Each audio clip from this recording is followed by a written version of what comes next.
Experts agree we should all listen to the Medicare for the Lazy Man podcast. The podcast that yells, fill her up and check the oil at the gas station. And now he never got the summertime blues. Here's Medicare expert Doug Jones.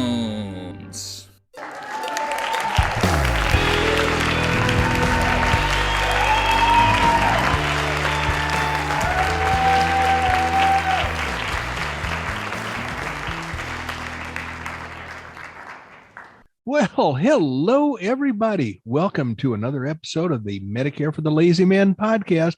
Now, one of my valued clients, listens regularly.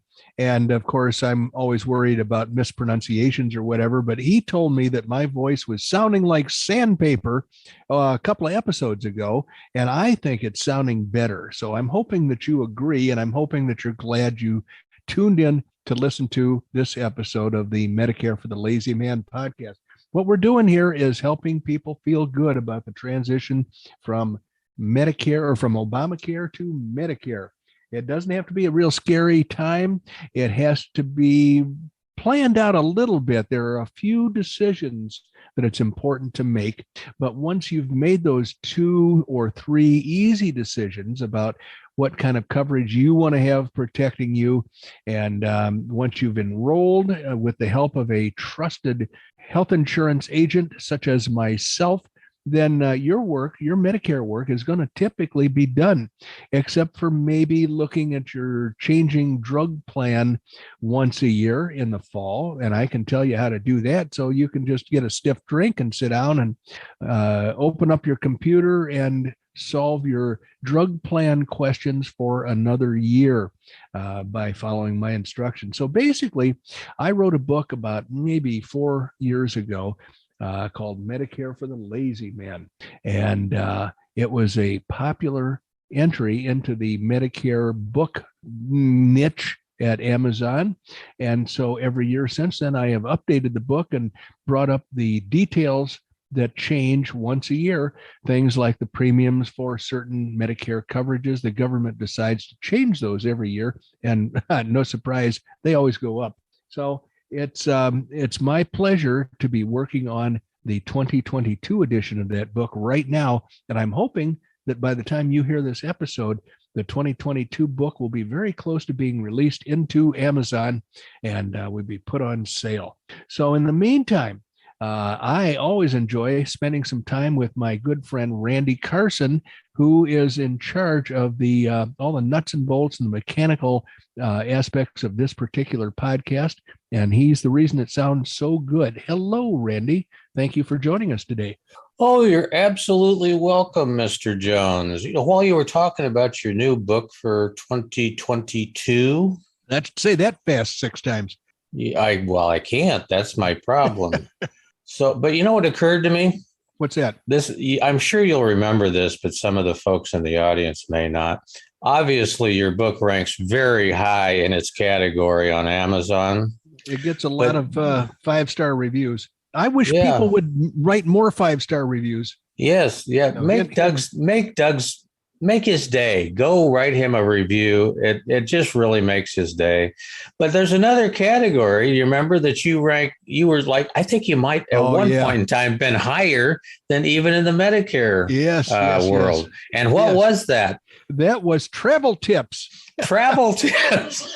and I think the reason, if I had to speculate, if somebody held a gun to my head and said, tell me the reason, or we're going to blow your brains out, I would speculate that the reason is that a lot of my target market, people in their early 60s, are thinking about Medicare, and they get to drive around the country in RVs, and they have a lot of spare time to kill. There's always somebody driving and somebody riding. So they're looking for something worthwhile to do, and that would be to learn all about Medicare while your spouse is driving your motor coach down the road. That was my speculation anyway. And I think you're absolutely right. But when you first told me that, I think that happened in your first book. And I don't know whether it's still happening, but in your first book, you were like top of the heap on travel tips. And I'm going, Doug, seriously, what happened? What is going on? I could not duplicate that effort because I don't know how it happened. It was an accident. And so I could not make it happen again. I tried to tell, Amazon, put my book in travel tips. And it was kind of like they almost refused to cooperate. Your book, Medicare and travel tips, you're crazy. So Yeah. I'm not sure I was ever able to duplicate that, but it tells me that there is wide interest. You and I were talking about this a minute ago, or earlier today. There something accidentally happened in the fall. I want to say it was October 4th, when I offered the ebook, the Kindle version of the book, for free for one day, just one day. No advance notice that I'm aware of. I just told Amazon, put it up for free for one day. And over 2,400 books walked out the door in that one day. Now, normally that book costs $3.80. So I don't think it was all the cheapos that are too cheap to pay $3 or $4 for a book that caused the stampede to read my book. I think that somebody promoted it and put it in a list of books that people ought to take a look at. And it was some list that's highly respected, and I'll never know what that list was. I sure wish I knew where the people who bought some of those 2,400 books in October found out about my book, because I would like to do it again. I would like to duplicate that process. There are 10,000 people every day that are starting to consider Medicare. I'd like to at least get the attention of a few of them. So, now that you say that, I had my mind works in strange and sometimes bizarre ways. I'm thinking what we ought to do is let's pick a day, far enough in advance that we can give it some, give it some airtime on the podcast in terms of everybody goes to Amazon and buys X from Doug. Ooh, I've always been disappointed when I try to get all of anybody to do anything. I think I probably appeal to an audience of what would it be? It would be like circus performers, and you can't get them to do the same thing at the same time. I think that's setting us up for disappointment. What I'd like to do is have somebody who bought the ebook and eventually became my client last fall tell me what list they saw the book on, so that maybe I can encourage that list maker to do it again sometime, because I helped a lot of people get their Medicare coverages, and I think I have a lot of happy clients. So I'd like to duplicate that. I do remember that day. We were fixing to do a podcast, and I remember seeing your face on the screen, and literally your hair was flying back. There was so much activity coming off your computer screen when those 6,000 books were flying off the shelves. Those electrons were bouncing around like nobody's business. I'm telling you, it was amazing. I ordered a new Cadillac, and just right then. It hasn't been delivered because you can't get any new cars now because there's no chips. Chips. Who knew that chips would screw up all of society? Oh, well, here's a fun fact for you. Do you know how many in a modern car, obviously not an old fashioned one, but not a classic. Let me put it that way. Understood. Okay. So you know how many computer chips are in a modern car of pretty much any flavor? Well, I got to tell you that when I learned how many diamonds could be put into a wristwatch to make that thing run like a 26 diamond watch, I thought, what in the hell are all those diamonds doing in there? I'm sure it's going to be a very large number. You're going to surprise me with. It's well over 2,000 chips. Holy crapola. And my son-in-law works for a company that manufactures, or I don't think they manufacture, I think they purchase chips overseas and sell them on the American market. And he told me one time, garage door openers. We would never have any garage door openers in this country if we didn't have computer chips to operate them. Well, you know what I would do? It's the same thing that my dad did with me. Make your wife open it. The garage door opener was Randy. Hey, Randy, go open the garage door. And, back in the day when I was just a little squirt, I had a hell of a time lifting that thing. I know. They were wood, too. There was no such thing as a steel door that wasn't that heavy. Yeah, well, Yeah, we no, did the same thing with television remote controls. Basically, the remote control was the youngest kid that could actually walk. that's right. Hey, Doug, give me channel 3, would you? Yeah. Well, fortunately, I was always at the top of the heap. I was the oldest out of 5 kids, so I Yeah, well, was what'd you able do? to. What'd you do until you got the younger ones to take your place? Well, I got to tell you, my parents never got a television until I was about 4 or 5 years old. We did Oh, not have a okay. television, so I was listening to the radio. I was listening to Sergeant Preston of the Yukon and the Oh Lone my Ranger on gosh. the radio. And Yeah. then So what? Yeah, I get it. Totally get it. Yeah. So life took a great leap forward when our first television came to live at our house. Anyway, talk about great leaps forward. Mary, the spousal unit that people have heard about here, came home and she said, "Oh boy, my eye drops are here." She's been fighting the fight with her macular degeneration and cataracts and all kinds of eye problems. And I swear to God, we would not have made it to Arizona in our car recently if the road hadn't been pretty straight most of the way. Because when she takes her turn driving, watch out. it's Katie bar the door. But anyway, so she came home and said, "Oh, my eye drops are here." She was all excited because she changed her eye drop to a prescription that was actually of stronger content, but cost less money. And this just goes to show you the kind of hard to explain weirdness that prevails in our pharmaceutical system in the United States. Her eye drops that she had been using had a certain strength, and they were put out by one company, and they cost like $142 per prescription per renewal. And so then she discovered a stronger solution of the same chemical put out by a different company for something like $30. And so she was all excited. Boy, I've got more punch, more bang for the buck. And so she came home, and of course, the lawyers that force pharmaceutical companies to do their will have created all kinds of printed material that you have to plow through in order to get to the actual product in the pharmacy package. And so she put her reading glasses on and got this handful of documentation out, found the small little container of medicine of the eye drops, and then pawed through the pages that she was about ready to throw away just to make sure there wasn't something odd. And then something odd caught her attention. And wow, this said, here are the side effects that you could encounter when you're taking this drug, which presumably means using the eye drops. Here are the side effects that they warn against: thoughts about suicide or dying, attempts to commit suicide, new or worse depression, new or worse anxiety, feeling agitated or restless, panic attacks, trouble sleeping, insomnia, new or worse irritability. Oh boy, that one scared me. She, you might understand that she is a Nazi. She, her grandfather worked for Kaiser Bill back in the day, and some of those personality traits just have not departed. They're endemic. Anyway, going on with the side effects: acting aggressive, being angry or violent, acting on dangerous impulses, an extreme increase in activity and talking, mania, they have in parentheses, other unusual changes in behavior or mood. My God, pay attention to any changes, especially sudden changes in mood, behaviors, thoughts, or feelings. Keep all follow-up visits with your healthcare provider as scheduled.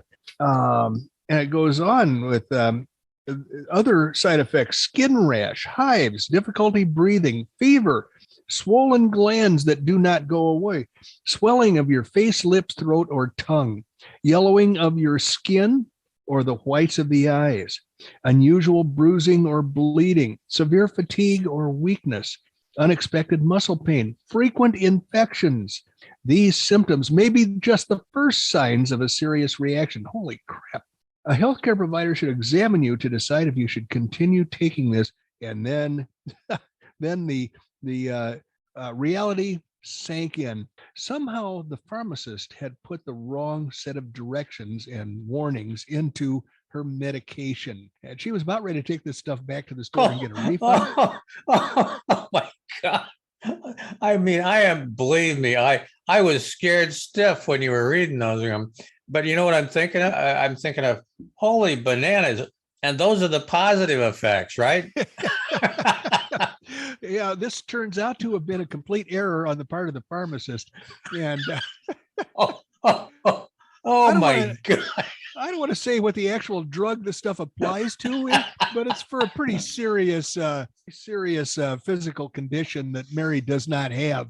So I was very happy to take this page away from her and say, okay, forget you ever saw this. Because she's very suggestive, and she's going, oh my God, I'm going to die. I can't take these eye drops. Holy crap. Give me those expensive ones back. I was fine with those. Yeah. There were no side effects to those. You might blink more. That was the only side effect. Oh, gee. Oh my boy, oh boy. Oh my God. That there is funny. It was scary for a while, but turns out it's things in the Jones house are back under control again. So, somebody's got to get their hands slapped at the pharmacist once in a while. If I were an attorney, I'd probably be filing suit right now for emotional distress. But anyway, so moving on. Early on, regular listeners to this podcast may remember 2 years ago when Randy and I first started. It was in January of 2019. And was that 2 years ago? I know it was 2 years ago, but what the heck year was it? 2020. January of 2020, because you went for a whole year before you got the Wuhan flu, as I recall. I did, yeah. Yeah. So January of 2020. And I made the mistake of joking about it. Well, I'm going to say, you know what I used to say, right? Is I'm going to hold off on this COVID-19. I want the new and improved version 2020. And I got it. And you got it. And it was quite a ride for you, quite a carnival ride, as I recall. But Margaret got it first. Didn't she bring it home from a neighborhood party or something? No, it wasn't nearly that exciting. She brought it home from a physical therapy appointment. Oh, okay. Well, there you go. In any event, you're hale and hearty and healthy now, and everything is going just swimmingly at your house from what I can tell. But back in those days, one of the first episodes I did was about other Medicare podcasts. And I said, a lot of these Medicare podcasts are done in a very lackluster way, and they're just weird. They don't stick to the subject at hand, or they make outrageous claims, and there's just a lot of weird stuff going on out there when it comes to Medicare podcasts. And then what I started to notice as I observed other Medicare podcasts was that somebody would do an episode, and then maybe a couple of months later, they'd do another episode, and then they'd get all screwed up and say, okay, I'm going to change my life. I'm going to be very disciplined about this. And they would do 3 episodes and then never again do another episode. So there are a lot of orphan Medicare podcasts out there. But one guy who keeps plugging away at it, I don't like his presentation. I don't really, I'm not the kind of guy that would do what he does, but I swear to God, plugs away at it like nobody's business. So I got to give him kudos. And his podcasts are really not audio anymore, although you can listen to them with the picture turned off, but he does a lot of videos. But his name is Keith, and he does Medicare on video. And frankly, we were in the car listening and to podcasts, because when Mary's driving, I force her to listen to what I want to listen to. Often that's going to be rock and roll music from the 60s. It's going to be British invasion music or something like that. And in this case, I had a whole slew of Medicare podcasts that I thought she should listen to in order to compare the effort that Randy and I put forth with the effort that other people are putting forth. And lo and behold, even though I'm not really subscribed to it, a whole bunch of Keith's podcasts appeared on my computer, and they got downloaded into my iPod. So I said, okay, let's listen to these and tell me what you think. Well, at the end, she hurt my feelings. She said, I think he does a good job. I like listening to his podcast. And I said, well, geez, look how ugly the guy is. The guy just is not, he's got a face for audio. But in any event, I think I should reward Keith by addressing 2 subjects that he brought out in his podcast that I think people should be aware of and that people should remember. And one of those is why you should never choose a Medicare Advantage plan. Randy's applauding over there on the other side of the screen. He's got 2 or 3 thumbs up. It's hard to tell. Oh, that's your nose in there in the middle. But yep. And so here is what Keith says, and I couldn't agree more. I am 100% in alignment with Keith. I am not the only guy telling people do not buy Medicare Advantage plans. Keith is right in there with me. Doesn't offer them, doesn't sell them to his clients, and he does not recommend them. So why I would never choose a Medicare Advantage plan. Medicare Managed Care Plans. The Medicare Advantage plan manages your care. It takes your decision-making away from Medicare and gives it to the insurance company.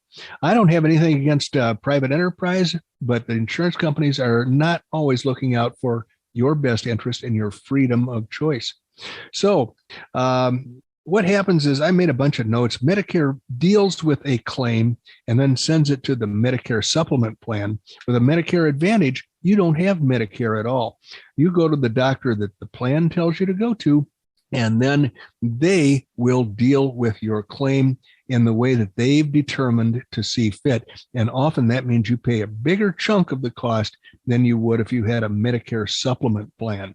Preauthorizations is another reason that most people get upset when they're upset about their Medicare Advantage plans. That's because if they want to go see a specialist, they are not allowed to. That treatment from a specialist will not be paid for until they have permission, generally from their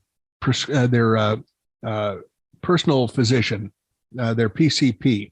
So the referrals that they get by going to see the PCP not only are valuable and hard to get, but also they're time consuming. They can add weeks to the length of treatment or length of time it takes you to get treatment from a specialist because you're forced to go to your personal physician first in order to get permission. Otherwise, your appointment with the specialist will not be paid for by the plan. So here are the 5 worst or most common Medicare Advantage plan complaints. Number 5, free plans are not really free. Most have, you must be in a low income bracket. You must be on welfare in order to get all that free stuff that the people on television talk to you about, like J.J. Walker and all those other guys that are pitching Medicare Advantage plans. They're really pitching insurance agents that specialize in selling Medicare Advantage plans, and all those free things that Randy and I laugh about, rides to the doctor and free lunches and all that stuff. Those are only available to people who are on welfare or are in very low income brackets. Number 4, instead of seeing a doctor, instead of seeing your PCP, you are very likely to see a nurse practitioner when you go to a doctor's appointment. They may tell you, okay, Dr. So-and-so's office is going to see you at 2:00 in the afternoon next Wednesday. When you go there, you're not likely to see a doctor. You're likely to see a nurse practitioner who may or may not have the depth of experience necessary to give you good advice. Number 3, the benefits, the costs, and the network providers can change every year. If you buy what you think is going to be a Medicare Advantage plan that serves you well, and then the practice of doctors that you go to see and you have been seeing for years and that you feel comfortable seeing, there could be a contract dispute, and this happens all the time. That practice might be leaving the network, and you might be forced to pull out the list of doctors in that network and find a new doctor. And you're going to be lucky if that doctor or the staff in that office speak the same language as you in some cases. It's just an unfortunate fact of life that Medicare Advantage plans can change from one year to the next. They're legally allowed to do it, and often they find it necessary to do that in order to maintain their profitability. I don't think profitability is a bad thing, but I think Medicare Advantage plans are a bad thing because you don't have the freedom of choice with a Medicare Advantage plan that you would with a Medicare supplement plan. Number 2, high maximum out-of-pocket costs. Maximum for a Medicare Advantage plan in 2021 was $7,550. Now, that happens if you have need of intense medical treatment or a hospitalization. You're going to pay more on the back end. They're fairly inexpensive plans to purchase on the front end. But if you need treatment, that's where they stick their hands into your pocket and help themselves to all of your available cash. Whereas with a Medicare supplement plan, the least expensive plan, which I recommend, is going to be your Medicare high deductible or your Medicare high value plan. And the maximum out of pocket for that is not $7,550 this year. It is $2,490, much, much less. And that assumes that you get all kinds of intense, expensive medical treatment. It's unlikely that people are going to max out on that out-of-pocket limit on a Medicare Advantage plan or a Medicare supplement plan. And number one, and it says, by the way, remember, the higher the cost sharing for the insured, the lower the premium, the cheaper the plan is, the more likely that you're going to be held up or robbed if you need a lot of medical treatment. So number one, they generally will make you get a referral. And you are going to have to get a referral if you want to see a specialist to somebody else in their network, their HMO structured network. And it's just kind of an unfortunate fact of life that that's how they keep the costs down. They make it difficult for people to obtain care that Medicare supplement people get by picking up the phone and calling the specialist's office and making an appointment themselves. And no referrals or permission slips required. If you have a Medicare supplement plan, you've got perfect freedom of choice. And then Keith went on to do one other thing. He listed the 5 dumbest Medicare rules. And so I thought I'd go with these. I numbered them from 5 to 1, except right after I numbered them 5, 4, 3, 4, 5. So apparently, even as a passenger, I can't figure out how to number things properly. So Keith's list started with number 5. Medicare excess charges, 15%. It's pretty rare, but in some states, doctors are allowed to take an assignment from Medicare that gives them the right to charge another 15% on top of the original bill that they wanted to get paid. Now, that's not a big deal for my clients because all of my products that I offer to my clients and that I recommend to my clients cover that 15%. But Keith thinks that's one of the dumbest things about Medicare is allowing the doctors to charge an extra 15% under certain circumstances. Number 4, you have to know how many employees your employer has on the medical plan in order to know when you turn 65 whether you should continue working and get Part B or continue working and not get Part B. The breakpoint is 20 employees. And if you have your employer has fewer than 20, your Medicare coverage is the primary coverage. If your employer has more than 20 employees, then the employer's plan, the employer's medical plan is primary. So Keith thinks that's just kind of an unfortunate complication. People should not have to be forced to find out how many employees their employer has on the medical plan. And that just complicates things. Number 3, how Medicare, okay, Part B starting at 60. Okay, number 4, which is really number 2, hospital stay as inpatient observation. If you are thrown into a hospital, let's say you go to an emergency room and they say, look, we think you're pretty sick. We're going to watch you for a while. So we want you to stay overnight in the hospital. Well, that can count as one of your 3 days of hospitalization inpatient that leads to a fully paid nursing home stay, like for rehabilitation.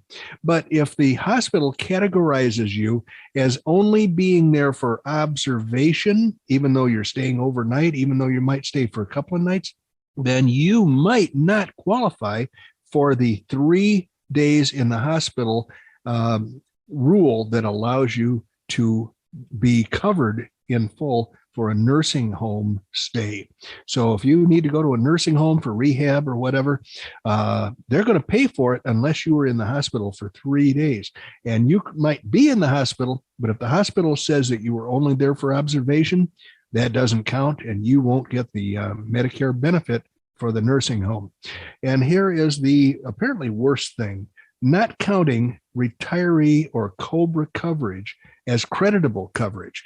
In other words, if you stay with your employer or leave your employer and take retiree coverage and you don't want to get Medicare, then Medicare will penalize you as a late enrollee because you will not have chosen to purchase Part B of Medicare when you were first eligible. And that means when you left your employment. So if you stayed on your employer retiree plan and you decide later on to go to Medicare, then you're penalized big time with a lifetime late enrollment penalty. And the same would apply with COBRA coverage. Let's suppose that you've got 18 months or 36 months of COBRA coverage, and you decide to take advantage of that. Maybe it's because your family members need the coverage as dependents. And you say, I'll stay on COBRA till my wife turns 65. Seems like an easy choice to make. It's going to cost you down the road because COBRA is not considered to be creditable coverage, and neither is retiree coverage. So when you're faced with a decision like that, call your insurance agent or call me, because I'm in business to help people not make mistakes like that. And, I'm not ever batting 1,000%, but I bat, 850%. So I can help you through the decision process. And if you don't want to call me, then call somebody else who's a professional in the Medicare benefits area, so that you don't make a really, really costly mistake. Because I don't think the federal government does a lot of forgiving when it comes to, I made a mistake. Now you're charging me a ton of money. I think they say, well, that's too bad for you, buddy. So anyway, that's it. Those are the things that Keith doesn't like about Medicare. Randy, are you awake? I'm awake. Yes. Jeez. So there was one thing that you brought up about Keith's approach to life of Medicare. Yes, sir. I'm totally on board with his hate for Medicare Advantage plans. Right. We're all there. We're all on the same page. Okay. I just this guy is definitely a guy after my own heart. He's seen the light. He knows that all the free toothbrushes are not going to cut it. I hear a butt coming. Did I hear a butt coming? No, we have used up our time, Doug. Okay, all right. We have used up our time. We need to bring the train into the station, and I've got several things I need to end out with here. Lay them on me. Send Doug some email. dbj@mlmmailbag.com. He runs to you should see this. He runs to the mailbox just hoping for something to be there. Sometimes it's there and sometimes it's not. Yeah, there's that. And then the other thing that you need to do a favor for Uncle Randy is go to Amazon, buy several of Doug's books. I don't care what format they're in, just get them and make sure you've got several, because once people find out you've got them, they're going to be banging on your door wanting one, because I can't keep a hold of one. Doug allots me one a year, and it's gone before I can even get home. I hate to interrupt this. It's a very heartfelt wrapping up of the episode. I just had a picture show up on my computer screen. Somebody asked me for a friend request on Facebook. Yeah. It looks like a monkey. Oh, no, that's not me. I'm not going to be accepting that particular friend request. No, that would be bad. I just want to let Jackie Jasmine know that I don't believe for a minute that that's a real person, and that that monkey picture is frightening. You got it. Like the flying monkeys in The Wizard of Oz that I'm scared of. Yeah, they frightened you. Oh, boy. Oh, man, I hated those. So anyway, you have just spent about 32 and a half minutes with Doug Jones, the anti-insurance guy from Oklahoma. And now the guy's staying up all night, slaving away under the midnight oil to get your next version of Medicare for the Lazy Man published. Bye-bye.